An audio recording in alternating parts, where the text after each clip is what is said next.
What's going on, everyone? This is Halo Reach Tutor with another tips and tricks video. This time around I have something very special. I'm going to be giving you tips and tricks for earning credits in Halo Reach. A lot of you have been really trying to earn as many credits as possible to save up for that inclement weather armor effect, and that's exactly what I have done. If you look at my statistics here, I'm a general grade 3, but I only have 35% armory completion, which is extremely low, obviously. And so I'm going to go into the armory and choose inclement weather. I've been saving up for this for a really long time. You see, I've got over 2 million credits down there. And I'll tell you, I was losing sleep over this. I was having nightmares, literally, that I was going to accidentally purchase Pestilence and blow 1 million credits accidentally. And so I really took my time to make absolutely sure that I had inclement weather. I confirmed the purchase, and just with one click of the button, my bank account goes from north of 2 million credits down to 30,000. Alright, so that's the fastest I've ever spent that much money in my life. Now, I wanted to make sure that I actually did have the effect and to see what it looked like, and so I went ahead and played a game. I'll show you my very first game using inclement weather right here. Please leave a comment below. Tell me what you think about the armor effect. If you like it, if you don't, I don't really care either way. But I'd be curious to know, what you like about it, or if you don't like it, why you don't like it. And also let me know what armor effects and armor pieces you've been saving your money for. Have you been really saving for that big ticket inclement weather? Have you, did you purchase Pestilence? Do you have a helmet or a shoulder pad or some other piece that you really like quite a bit? Do you have a visor or something like that you really have been saving for?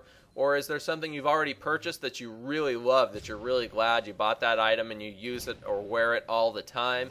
Leave a comment down below and let me know what you think. As promised, I'm going to be giving you a couple tips and tricks for how to maximize your credits. Before I get into that, I was just going to ask you guys, leave a comment. I want to know if you guys are savers or spenders. Do you save your credits up and buy expensive items every time you possibly can? Or do you spend your credits as fast as they come in and really, bump up that armory completion rate? Do you have a really high armory completion rate with a bunch of cheaper items, or do you save up for the big expensive items? So that being said, I'm going to get into the tips and tricks for earning credits in Halo Reach. And the first tip I'm going to give you is that you really want to focus on the daily and weekly challenges if you're not already doing so. Because if you don't have the ability to play all day long, which most of you can't play all day, you only have an hour or two, you're going to be able to maximize your credits by focusing during that hour or two of gaming on the daily and weekly challenges. That will really increase the amount of credits that you earn significantly.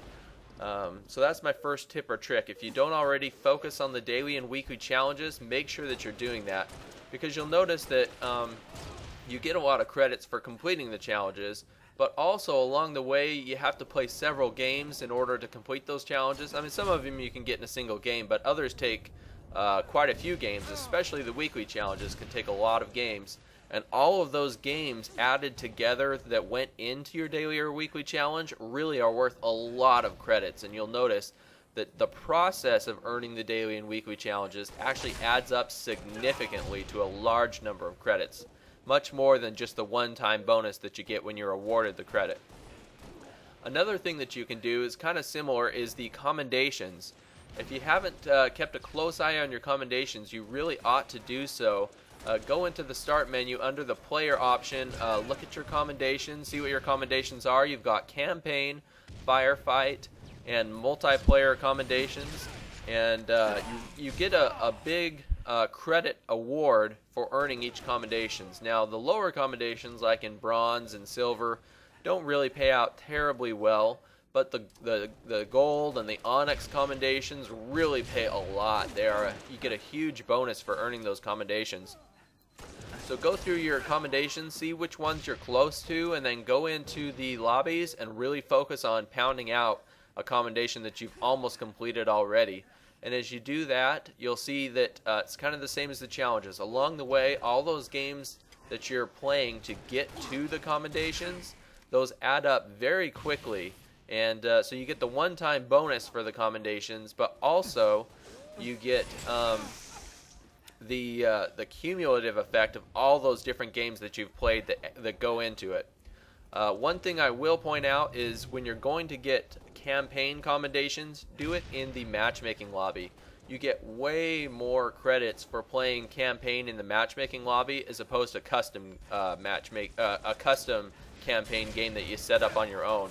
I'm not really sure why they don't give you a lot of credits, but you don't get very many credits for custom games, for custom firefight games, for custom campaign games. When you set all those things up on your own, you don't get paid out very much at all. So make sure that you're going through the matchmaking lobby in all the things that you do.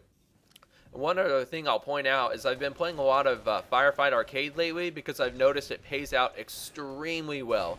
I am not aware of any other game type in the matchmaking process that pays out anywhere nearly as well as Firefight Arcade. It pays out extremely well. You get a ton of commendations and you'll get a lot of credits for playing that game type. And it may not be available forever. I don't know, because it's kind of new.